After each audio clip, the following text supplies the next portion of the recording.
Born into a distinguished New York family on July 27, 1840, Ranald Slidell MacKenzie was fated to spend his life in a McClellan saddle atop an army horse, tracing the tumultuous development of his nation through two significant wars. As the son and brother of renowned naval officers, MacKenzie forged his own way into a military career. Graduating at the top of his West Point class in 1862, he received a commission as a second lieutenant in the Army of the Potomac. Witnessing the brutality of 8 battles, he lost 2 fingers during the Jerusalem Plank Road conflict, earning the moniker Bad Hand. By the war's conclusion, he had achieved the brevet rank of Major General. However, it was during the ensuing Western Indian Wars that MacKenzie would uphold the nation's Manifest Destiny doctrine, particularly in conflicts with the Comanches. Following the Civil War, MacKenzie was dispatched to Texas in the westward expansion effort to confront the formidable Comanches and vie for control of the southern plains.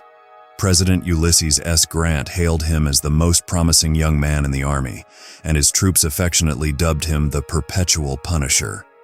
Elevated to the rank of colonel in 1867, commanding the Buffalo Soldiers' 41st U.S. Infantry, later renowned as the 24th U.S. Infantry, MacKenzie initiated campaigns against tribes throughout Texas and extending into Mexico.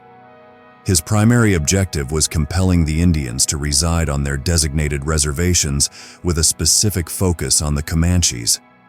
In 1871, MacKenzie, now leading the 4th U.S. Cavalry, was dispatched from Fort Richardson in Jacksboro, Texas, with the explicit task of dismantling and relocating the Comanches to Fort Sill in the Oklahoma Territory. The Battle of Blanco Canyon stood as the pivotal clash in Colonel Ranald S. MacKenzie's inaugural expedition targeting the Comanche in West Texas. This engagement marked the first instance where the Comanches faced an attack in the heart of their homeland. Additionally, it was the inaugural occasion when a substantial military force ventured into the heart of Comancheria. On August 12, 1871, at the behest of Indian agent Lori Tatum, MacKenzie and Colonel Benjamin Grierson were tasked with launching an expedition against the Katsoteca and Quahati Comanche bands.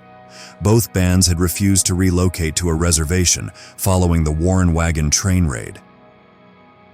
Colonel MacKenzie assembled a formidable force comprising 8 companies of the 4th United States Cavalry, 2 companies of the 11th Infantry, and a contingent of 20 Tonkawa Scouts. One of MacKenzie's notorious punitive expeditions took place on September 28, 1874. Leading his forces deep into Palo Duro Canyon, he followed an Indian trail so steep that soldiers had to guide their horses single file, descending 1,000 feet. Rather than pursuing the fleeing Comanche, Kiowa, Southern Cheyenne, and Arapaho Indians, MacKenzie opted to capture and eliminate 1,500 to 2,000 of their horses, ponies, and mules. Stripped of their means of transportation and facing starvation without the ability to hunt, the tribes all returned to the reservation by February 1875. The toll of war weighed heavily on young officers. In 1883, at the age of 43, Brigadier General MacKenzie, who had been physically wounded 7 times, now grappled with psychological scars. Some attribute his mental decline to a severe fall from a wagon at Fort Sill in Oklahoma Territory. Eventually, he was sent back to his native New York, where he was committed to an asylum, marking the end of his military career. The general passed away on January 19, 1889, at his sister's home and was laid to rest in West Point Cemetery.